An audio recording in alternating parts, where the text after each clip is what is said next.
how to find all of the sent friend requests. So hey guys, welcome to this tutorial. In this tutorial I'll be guiding you through the steps on how you can find all of the friend requests that you have sent from your Facebook account. So in order to find this out, simply launch your Facebook application first by tapping onto the Facebook icon. Now this will lead you to your Facebook homepage. Now within your Facebook homepage, you will need to click onto these three lines present at the top right corner. Now this will lead you to the menu, and within the menu you can see friends right here. So simply choose friends, and then within friends you will see the friend requests option right here.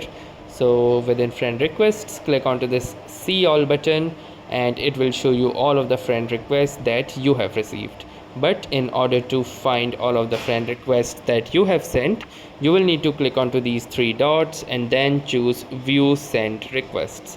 And now from here you can see all of the friend requests that I have sent out to different people. So that's how easily you can find all of the friend requests that you have sent from your Facebook account. So that was all for this tutorial. Thanks for watching and have a nice day.